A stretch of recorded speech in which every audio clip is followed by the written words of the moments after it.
Now, this is going to be a little bit of a prospective exercise, an exercise in, taking the pulse of the times, reading the signs of the times, and getting a sense of what this portends for the future. So you might call this an NI exercise in the proper sense of NI, not NI as having like this vision of what is going to happen tomorrow, next week, or next year, but reading the signs of the times. As you remember, this is also linked to the fantasy of divination that I have associated with the fantasy of repair, and therefore with the core of the NI personality, reading the signs, okay?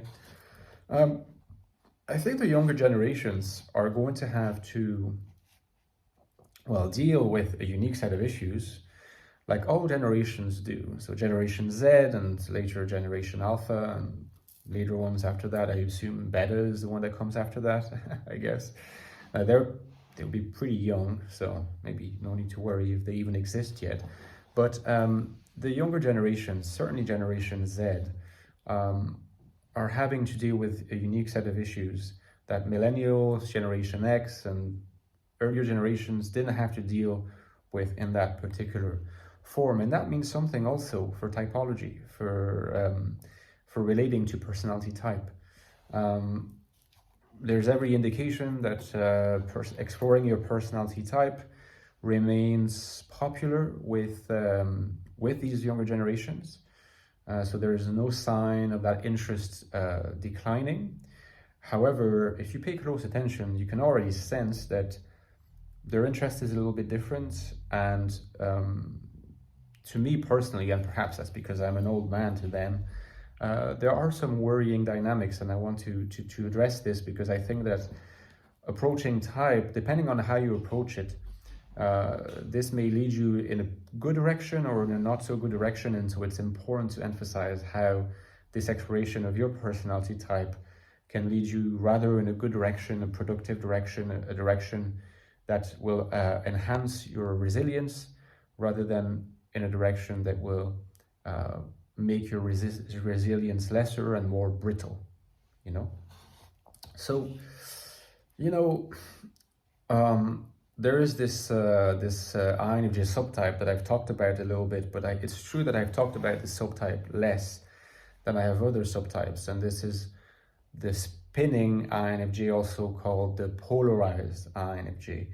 And that INFJ, as I have hypothesized, is an INFJ that doesn't rely very much on the functions of judgments, either FE or TI, but is instead kind of locked in this spinning movement between NI and SE.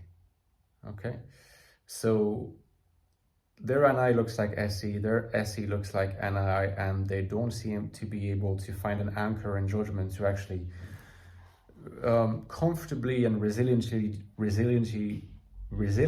do things in the world and take responsibility.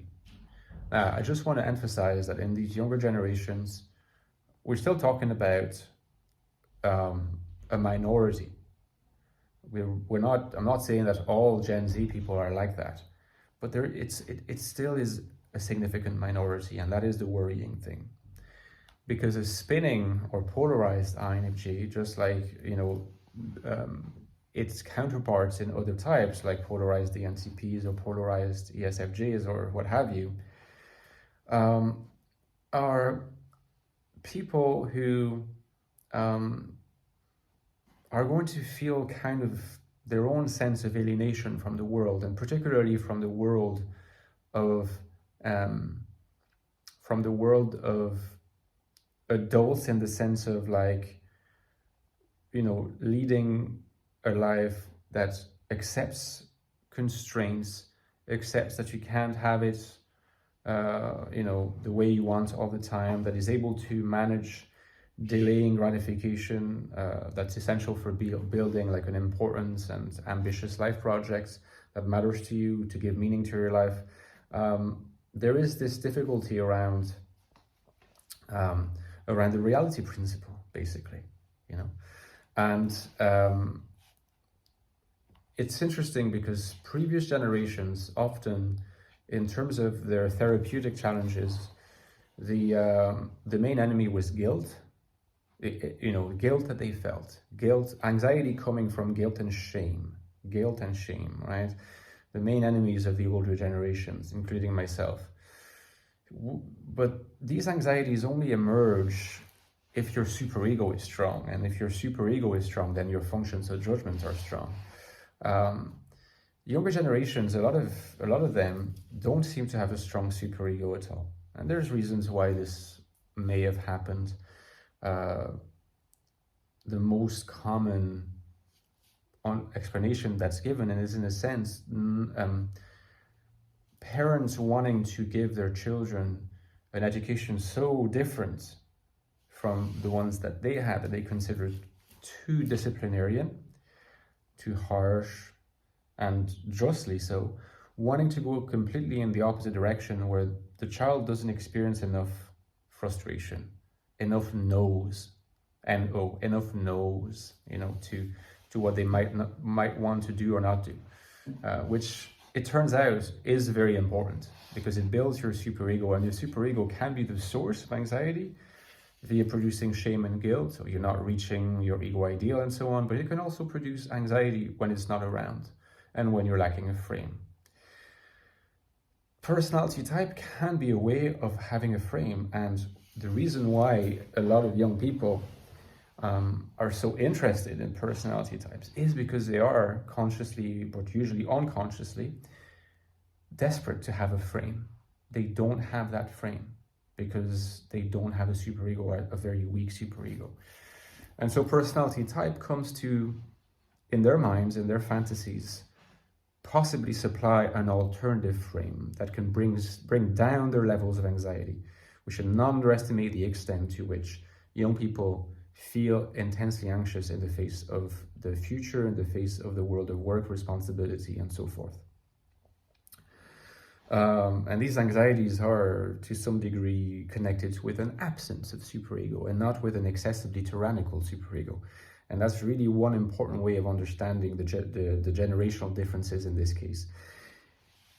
If you provide an interpretation of type, if you provide a service to give people, their types, that focuses more on what must ultimately be described as narcissistic gratification, you're not going to help them.